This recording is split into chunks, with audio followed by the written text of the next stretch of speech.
Voilà, monsieur, bonsoir et bienvenue au 19h de ce 23 décembre à la une de l'actualité. Le général d'armée Saïd Chingueliha, chef d'état-major de l'ANP, insiste sur l'impératif de préserver l'état prêt du matériel. C'était lors de l'inspection du régiment des travaux majeurs de téléphonie et l'établissement de câblerie.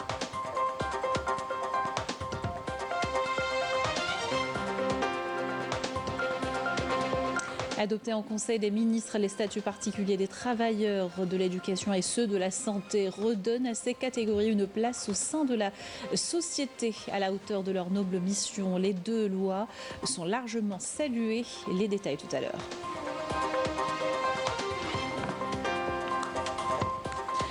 Gros plan sur le cosmétique, un segment bien représenté à la foire de la production algérienne. De nombreuses marques ont réussi à s'imposer sur le marché local et international. Reportage dans ce journal.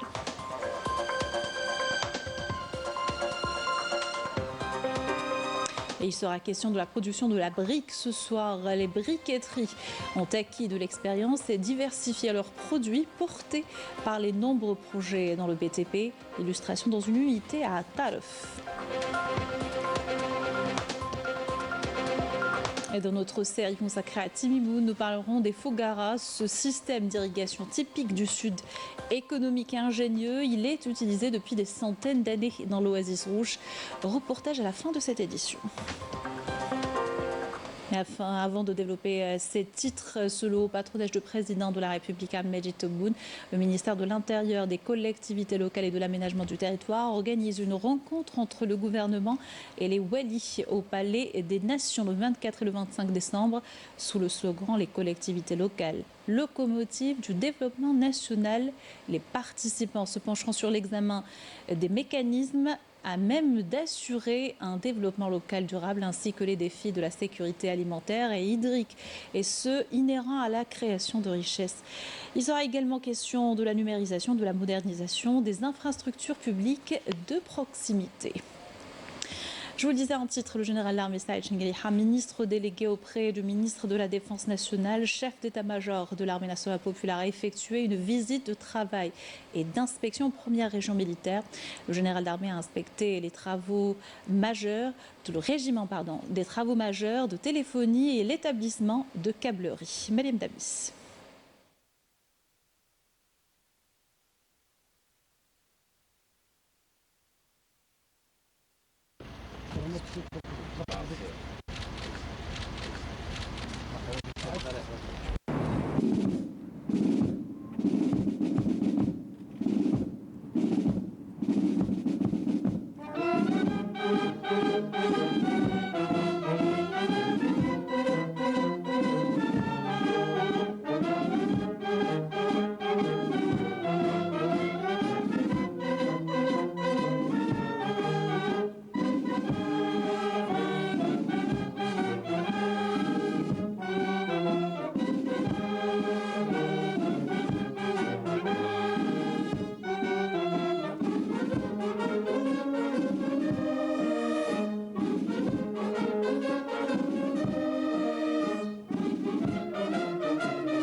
Mais après la cérémonie d'accueil donnée par le commandant de la première région militaire et le chef du département transmission et système de commandement-contrôle au niveau du régiment des grands travaux téléphoniques, le général d'armée a suivi une présentation exhaustive sur les activités de ce régiment et les missions qui lui sont assignées, faites par le commandant du régiment, avant de s'enquérir des différents moyens mis en œuvre dans le cadre des travaux de téléphonique, le matériel et les équipements disponibles et d'écouter les explications exhaustives fournies par les cadres du régiment.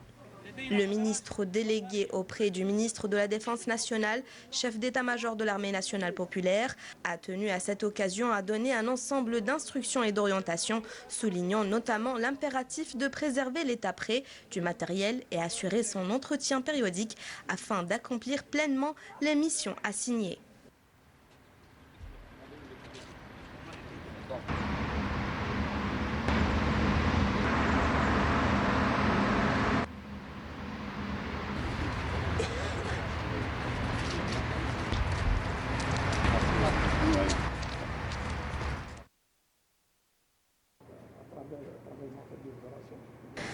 Par la suite, le général d'armée s'est rendu à l'établissement de câblerie, chargé de la production de fibres optiques et divers câbles à fibre optique, afin de répondre aux besoins de l'armée nationale populaire.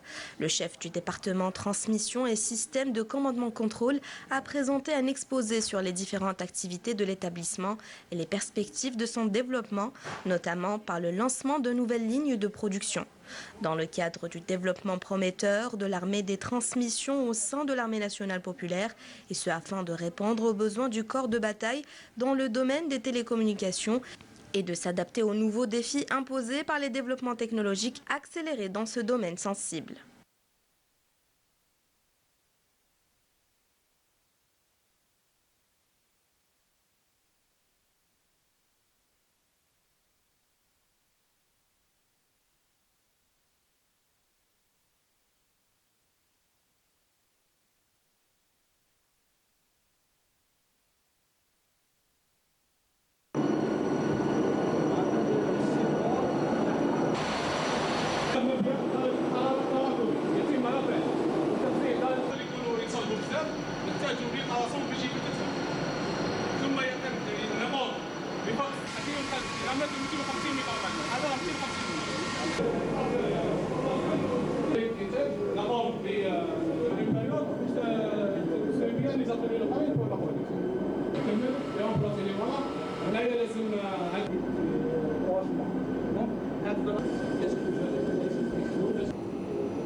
هذا ريكوبيراتور دو ديشي وهنا هذا شومبر دو تمبيراتور نديرو فيها لا هيدروجين نزيدو نديرو تيست تاع لي نقولوا بلي راه مثلا كتفاوض.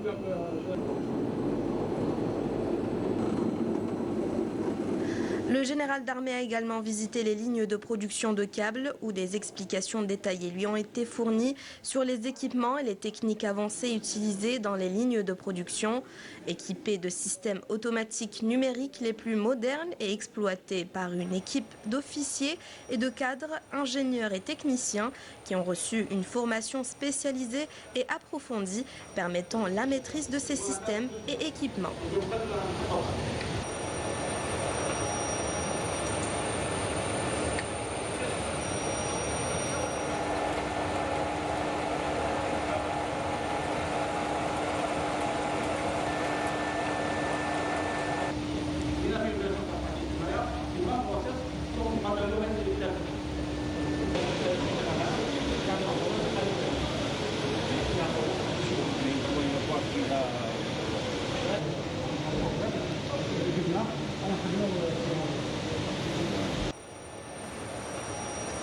Le ministre délégué auprès du ministre de la Défense nationale, chef d'état-major de l'ANP, s'était également enquis des caractéristiques techniques des différents câbles produits par cet établissement de production, seul à produire la fibre optique au niveau national.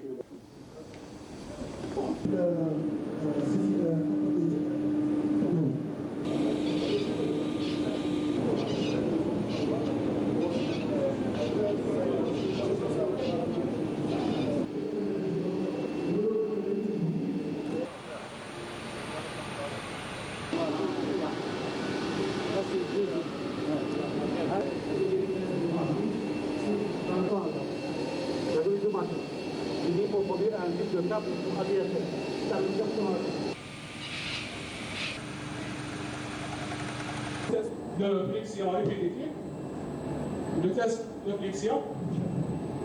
هنا أي حاجة ممكن يستعمل الكابل لو تيران de l'installation pour la.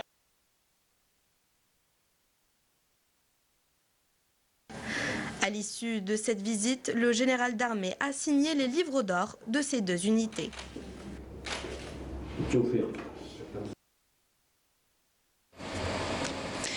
Approuvé hier au Conseil des ministres, les statuts particuliers des travailleurs de l'éducation et ceux de la santé redonnent à ces catégories leur place au sein de la société. Un engagement du président de la République visant à préserver le prestige de ces corporations. Et les deux lois dont les moutures ont été finalisées ont été largement saluées, nous dit Amel Bouarba. Les très attendus statuts particuliers de l'éducation nationale et de la santé ont été adoptés lors de la réunion du Conseil des ministres. Une adoption qui vient répondre aux revendications des fonctionnaires de ces deux secteurs exprimées pendant de longues années. Au centre des attentions, le projet de loi portant statut particulier de l'éducation nationale prévoit entre autres la définition des missions essentielles, tout grade et corps confondus, et l'attribution des missions pédagogiques et éducatives au personnel enseignant en fonction de la spécialité, le mérite et la compétitivité. Il est également question de l'amélioration de la classification des grades de base tout en bénéficiant des dispositions permettant l'intégration dans des grades supérieurs, la valorisation des diplômes pour la promotion et l'intégration dans le parcours professionnel. Le projet offre également la possibilité pour le personnel enseignant d'occuper des postes supérieurs structurels, notamment au sein de l'administration centrale. Outre la possibilité de bénéficier d'une réduction de l'âge de départ à la retraite de 3 à 5 ans, de même que d'un congé de mobilité professionnelle rémunéré pour approfondir leurs connaissances. Le Conseil des ministres a également approuvé le statut particulier des corps médical et paramédical. Ce dernier englobe les médecins spécialistes, les médecins généralistes, les chirurgiens dentistes, les pharmaciens, les anesthésistes, les biologistes, les psychologues, les professeurs d'enseignement paramédical, les physiologistes, les paramédicaux, ainsi que les sages-femmes. Ce statut comporte des mesures avantageuses qui permettront la valorisation des ressources humaines et de leur carrière professionnelle. L'adoption de ce projet de loi témoigne de l'intérêt accordé par le président de la République à ce secteur, mettant l'accent sur l'amélioration des conditions socio-professionnelles des personnels de la santé en misant sur leur protection et la revalorisation des primes incitatives en fonction de la nature des zones de travail. Il y a lieu de noter enfin que ces deux projets seront soumis avant la fin de l'année en cours au Parlement pour adoption. Les syndicats du secteur de la santé ont salué également l'adoption du statut particulier des corps médical et paramédical, soulignant que le président de la République a honoré tous ses engagements en faveur des praticiens de la santé publique en opérant une révision fondamentale des lois régissant le secteur, et ce dans l'objectif de valoriser le rôle majeur des corps médical et paramédical dans la sécurité sanitaire nationale. Et les statuts particuliers des travailleurs de l'éducation et de la santé, sujet ce soir de l'émission Question d'actu, ce sera à partir de 21h sur Canal Algérie.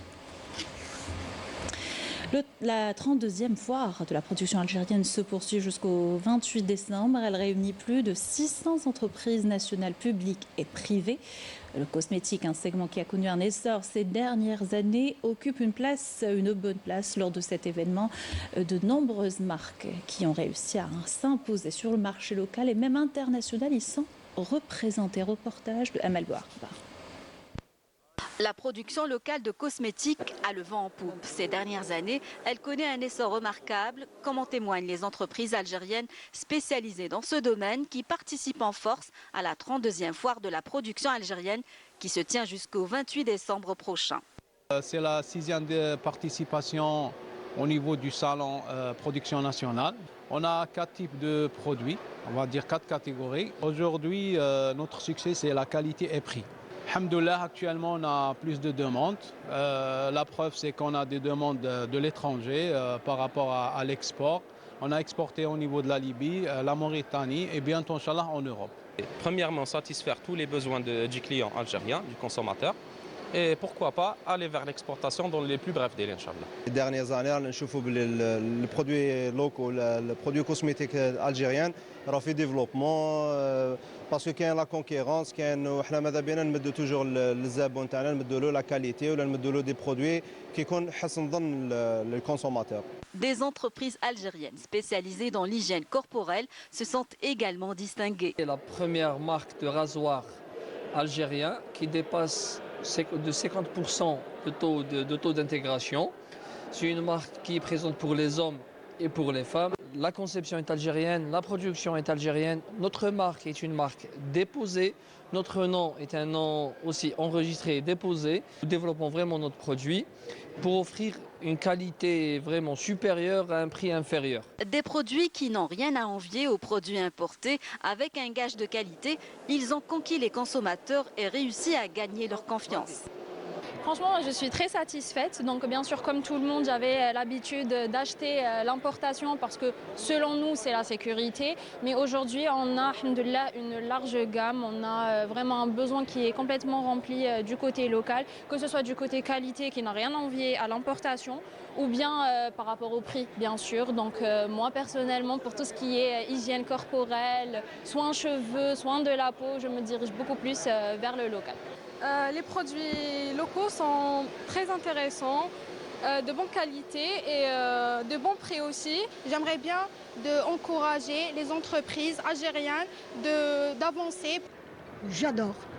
Et franchement, c'est les produits que j'achète. La production locale. Voilà, la préférentielle locale, acheter algérien, avant tout. Autant de marques algériennes qui ont fait leurs preuves et qui ont même réussi à conquérir le marché international.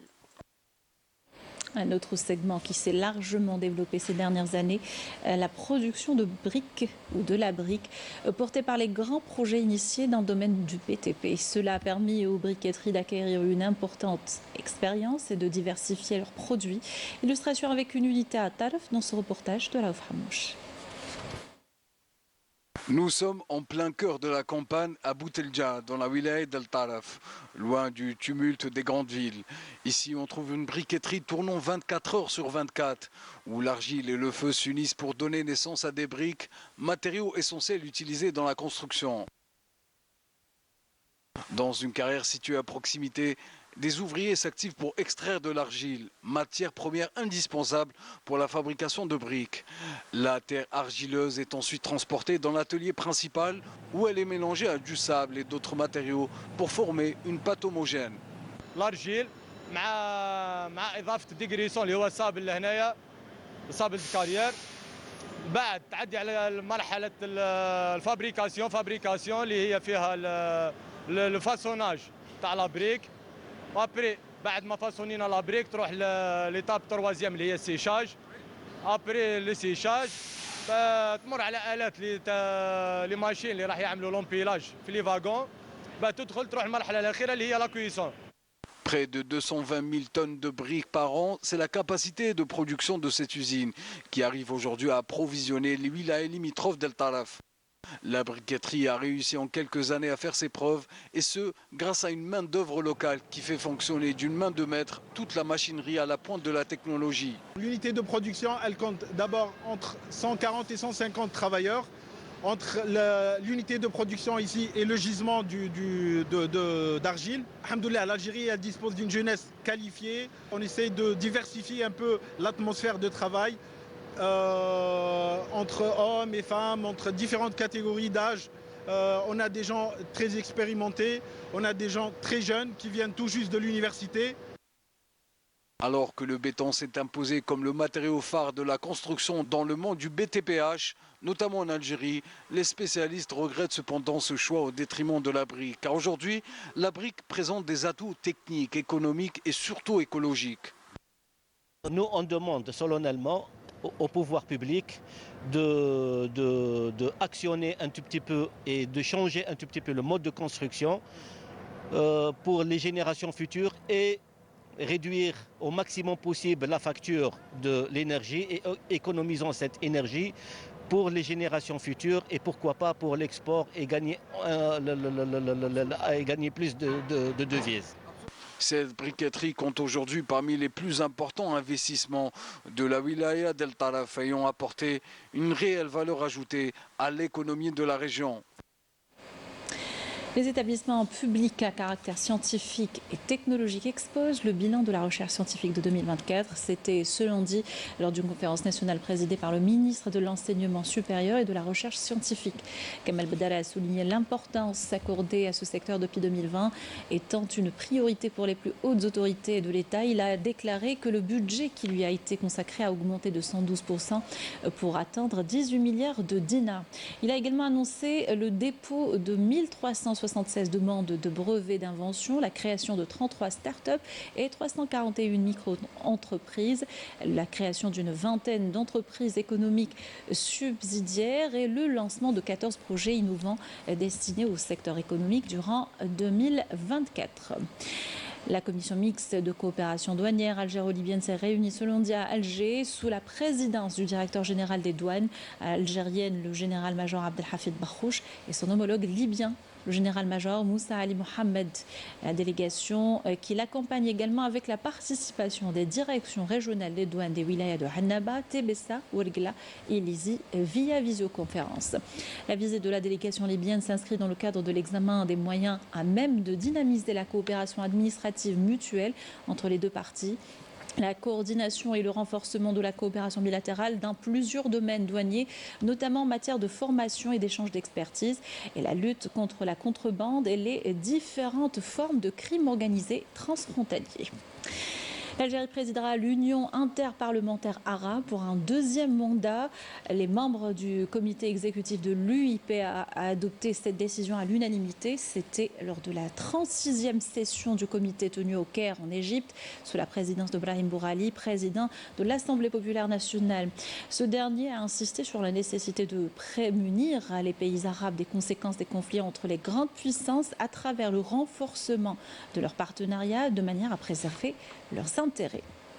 À l'étranger, au moins 5 Palestiniens ont été tués, d'autres blessés ce lundi dans des frappes sionistes sur le camp de Nusayrat à Gaza. Un autre Palestinien a été tué par les balles de l'occupant visant une école de réfugiés dans le centre de l'enclave. La situation humanitaire à Gaza est insoutenable.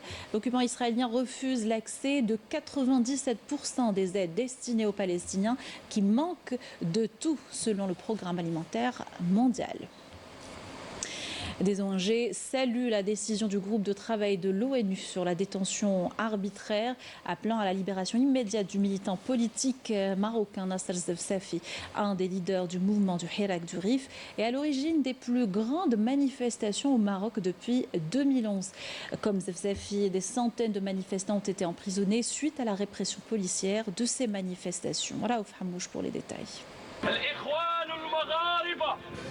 C'était en octobre 2017. Nasser Zefzafi ainsi que des milliers d'autres manifestants rifins envahissent les rues pour dénoncer le sort du jeune pêcheur Mohsin Fiqri, broyé dans une benne à ordures alors qu'il tentait d'empêcher la destruction de sa marchandise confisquée. Dans les mois qui ont suivi, les forces de sécurité marocaines ont interpellé des centaines de manifestants dans la figure emblématique du mouvement de contestation. Zefzafi sera condamné à une peine de 20 ans de prison.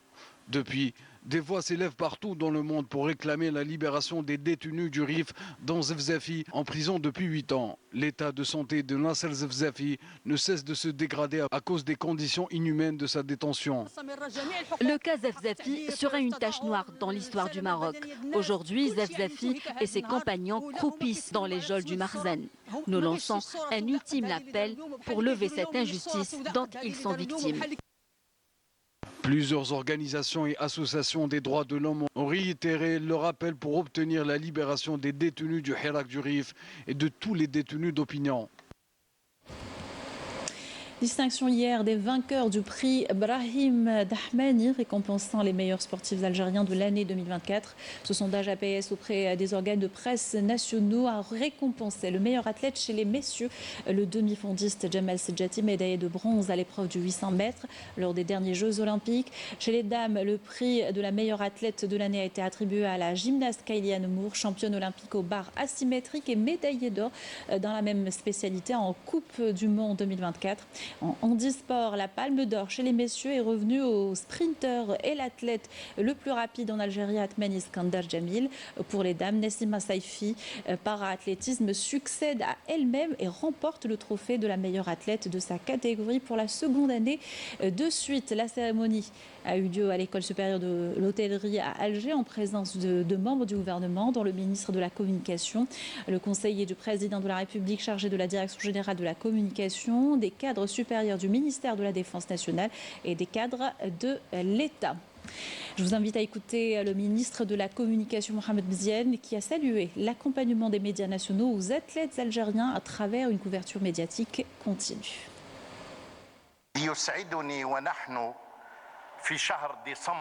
Je me réjouis en ce mois de décembre de m'incliner à la mémoire des chouhadas qui se sont sacrifiés pour libérer leur cher pays.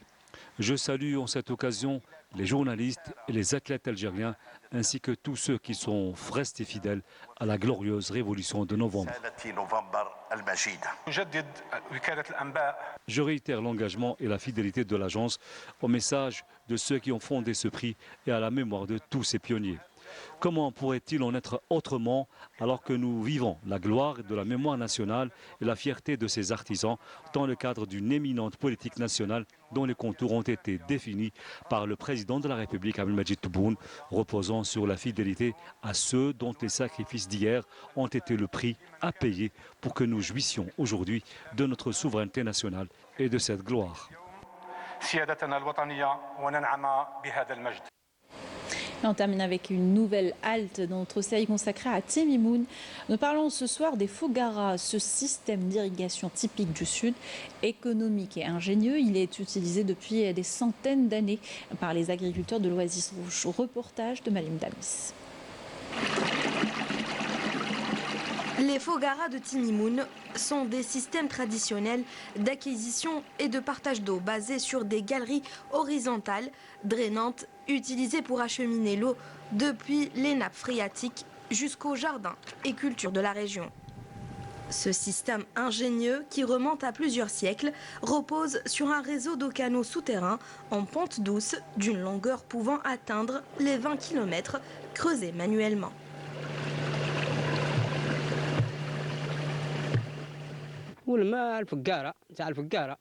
Pour irriguer nos jardins, nous remplissons nos bassins chaque jour grâce à l'eau de la Fougara que nous utilisons depuis très longtemps.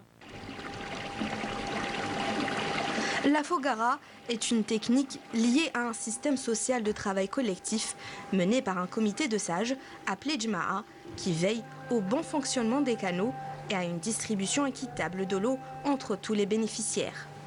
Le rôle du mesureur d'eau, quant à lui, est de calculer les parts de chaque propriétaire, un savoir-faire ancestral reconnu et inscrit sur la liste du patrimoine immatériel nécessitant une sauvegarde urgente. En ce qui concerne l'entretien de la Fougara, cela est décidé entre ses propriétaires. Nous partageons les tâches et cela est organisé 1 à 2 fois par an. En cas d'incident, l'entretien est effectué rapidement. La Fougara est un système créé par des habitants qui ont mis en place une méthode particulière pour distribuer l'eau à tous les habitants du village. Ainsi, la Fougara de Amrir constitue le canal principal par lequel l'eau circule. Chaque ouverture dans la Fougara est différente des autres. Celui qui paie le plus obtient une part plus importante. En plus de leur importance pour l'agriculture, les Fougara ont aussi un rôle social et culturel dans les communautés locales qui les considèrent comme un bien commun à préserver et à transmettre aux générations futures. Voilà qui termine notre journal. Merci de l'avoir suivi. Excellente soirée sur Canal Algérie.